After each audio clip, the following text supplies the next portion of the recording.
Hello, it's Conversations in the Country Time. Yes, that might be a little bit cheesy, but that's what we're going with. It is Suicide Prevention Awareness Month, a very serious topic. And it's important. So don't turn away. Give me just a couple of minutes.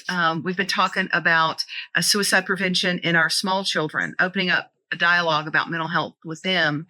We have talked about opening up a dialogue with our teenagers and hopefully giving you some good suggestions on that. Today, we're going to talk about adults, and I have an expert with me. This is Kate Brunnelson. She is with the American Foundation for Suicide Prevention, the South Carolina chapter, and also with NAMI. NAMI is the National Alliance on Mental Illness.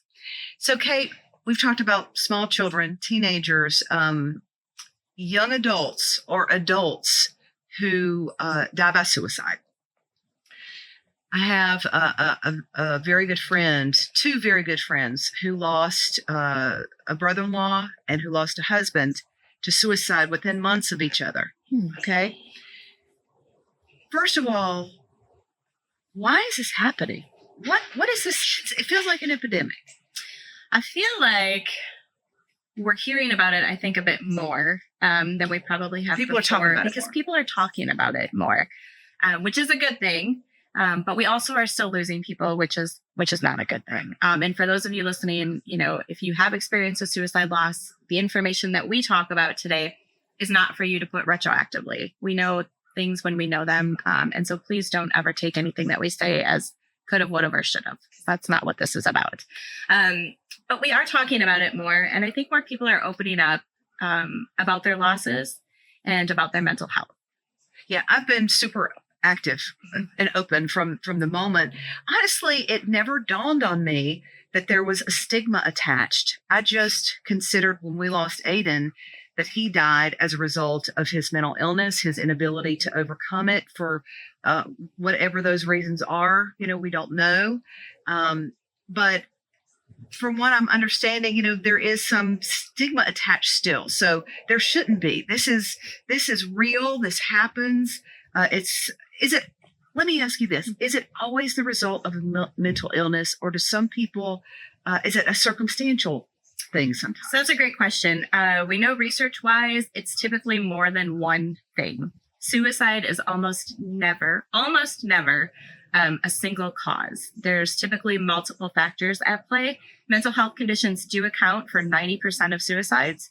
So a mental health condition can be things, anxiety, depression, bipolar, schizophrenia. So that's kind of what we talk about when we talk about a mental health condition. So typically there is a mental health condition involved, but there's also life stressors that happen. There's a history of mental health in your family, maybe a history of suicide in your family, past childhood trauma that was not resolved, especially with our generation, right? We didn't talk about any of that stuff, and all of that stuff is still there. Right? It doesn't go away because we grow up. We have to deal with it. PTSD, maybe a traumatic event at work. All of those kind of converge together to create a situation that becomes a crisis. How do you know as an adult when you need help? I'll tell y'all, I've got a psychologist. I've got a psychiatrist. I've got a very tight support group of friends. I've got a very tight support group of family. I've got Jesus. I've got it all going on. And takes all of it, right? It takes all of it for me.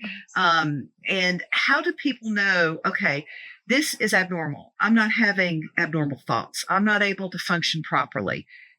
What are some signs within yourself as adults that you need to take some action? I think you explained it pretty well. So if you're noticing that you're not enjoying the things that you used to, that's a sign. Maybe if you really loved gardening and now your garden beds are overrun and you're just not finding enjoyment in that. If you're having a hard time functioning at work or with your family or your friends, if your interactions and behaviors are different than they used to be, that is a sign that maybe you need to give yourself a little extra care. What is the first step? What if you're thinking, okay, this might be me. I'd like to talk to somebody about this. I love that 988 number. Mm-hmm. I dialed 988 after Aiden passed one day, and I didn't want to, even though my husband is great, we go to each other all the time, I just wanted to talk to somebody else. That lifted such a burden off me. and the suggestions that were provided for me during that time. I wasn't suicidal, but I was definitely in a very bad mental place that day. If you're in a very bad mental place one day, that's a good first It's a good step. first step. It's a great first step, because sometimes just talking about it, like you said, it just gives you a chance to exhale. And then for some people, they're like, oh, I was really in a place. Let me work on this.